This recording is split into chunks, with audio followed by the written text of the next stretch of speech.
বাবর ভাই শুধু আওয়ামী লীগের আতঙ্ক না, বাবর ভাই ছিল আওয়ামী লীগের যে প্রভু, ভারতের আতঙ্ক। 21শে আগস্ট গ্রেনেড হামলা এটা শেখ হাসিনার সাজানো নাটক ছিল। কোনো মহিলার ফাঁসি হয়েছে কিনা জানি না, তবে শেখ হাসিনা ঢুকলে ফাঁসি হবে। ভারত তাদের যে অঙ্গরাজ্যগুলোকে শাসন করছে ওইগুলার পিছনে হয়তো ভাবছে যে বাবর ভাই যদি যেভাবে তারা অস্ত্র মামলা দিয়ে ফাঁসিয়েছিল, তারা ভেবেছে যে বাবর ভাই থাকলে, বাবর ভাইয়ের মতো একটা দেশপ্রেমিক থাকলে বাংলাদেশ তো তারা শোষণ করতে পারবেই না। তাদের যে অঙ্গরাজ্যগুলো আছে শোষণ করছে ওইগুলো তারা ধরে রাখতে পারবে না। সেই জন্য তারা বাবর ভাইকে দীর্ঘ 18টি বছর কারাবরণ করিয়েছে এবং হয়তো 5ই আগস্ট পতন না হলে স্বৈরাচার শেখ হাসিনার বাবর ভাইকে ফাঁসি দিয়ে দিত।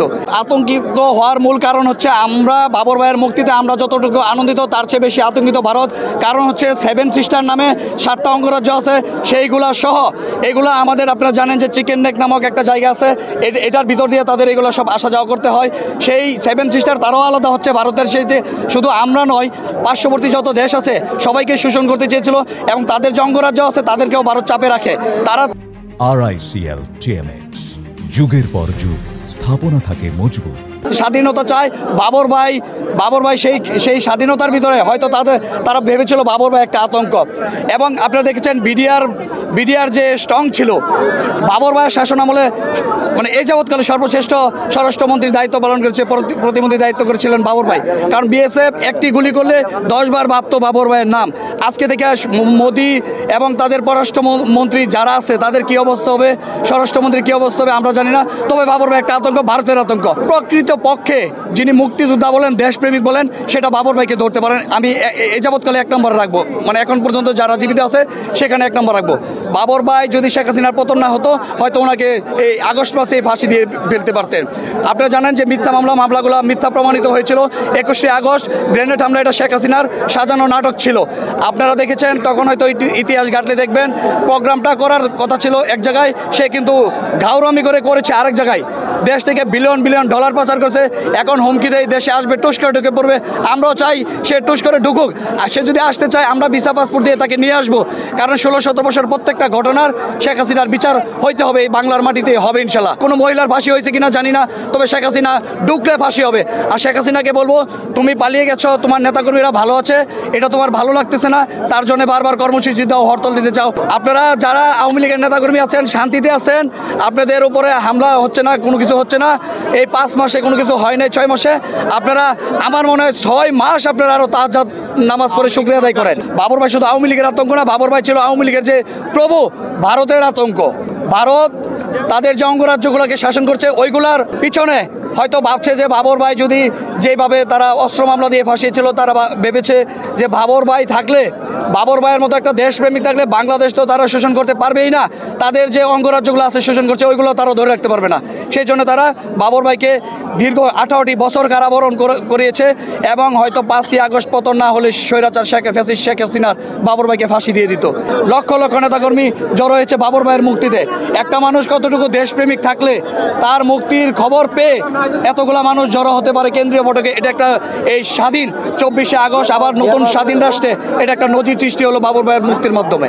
যে লোকটির আদর্শ নিয়ে, যে লোকটিকে দেখে আমরা রাজনীতি শিখেছি, বাংলার ইতিহাসে সবচেয়ে স্মার্ট স্বরাষ্ট্র প্রতিমন্ত্রী লুৎফুজ্জামান বাবর সাহেবের আজকে মুক্তি, সেই মুক্তির বিষয়ে আপনারা জিজ্ঞেস করেছেন। আমাদের অনুভূতি কি?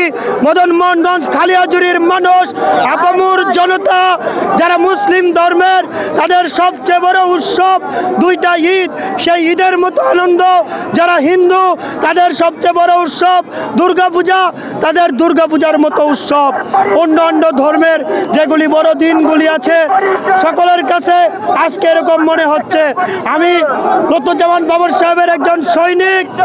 তাহলে আমার অনুভূতিটা এটা আপনারা বুঝতে পারেন কিরকম। আপনারা তো জানেন বিগত এই সরকারে আমাদের উপরে, এই বাবর ফ্যামিলির উপরে যে অত্যাচার করেছে, যে অবিচার করেছে, আমরা পর্যন্ত একটা কাজের মানুষ রাখতে পারিনি, আমরা পর্যন্ত ঘরে থাকতে পারিনি, আমরা জেল কাটিয়েছি। বাবর আজকে 17 বছর পর্যন্ত জেল কাটতেছে। আপনারা জানেন পার্টি বাংলার নক্ষত্র এই দেশে, শুধু পার্টি বাংলার জন্য নয়, উনি ওই দিন বলেছেন, কে দেখা করেছিলাম, উনি বলেছে শুধু পার্টি বাংলা নয়, আমি সারা বাংলার জন্য, সারা বাংলার মানুষের জন্য যে কোনো সময় জান দিতেও প্রস্তুত আছি। বাবর ভাই ছিলেন একজন সারা বাংলাদেশের সিংহ পুরুষ। উনি একজন ন্যায় নিষ্ঠাবান লোক ছিলেন। ওনাকে আমরা বাংলাদেশে 17 বছর না পেয়ে অনেক উন্নয়ন কাজ থেকে বঞ্চিত হয়েছি।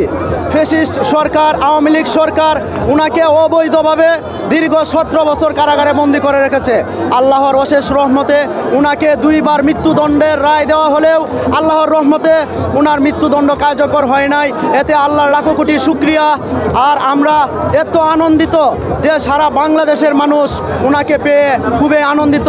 খুনি হাসিনা ভারতের এজেন্ডা বাস্তবায়ন করার লক্ষ্যেই এই আমাদের প্রাণপ্রিয় সিংহপুরুষ বাটি বাংলার বাবর সাহেব ওনাকে আটকিয়ে রাখা হয়েছিল। আজকে ওনাদের মুক্তি হচ্ছে, এই জন্য আমাদের নেত্রকোনাবাসী বিশেষ করে আমরা অনেক উল্লাসিত, আনন্দিত। এতই আনন্দিত আমরা সারা রাত ঘুমাই নাই।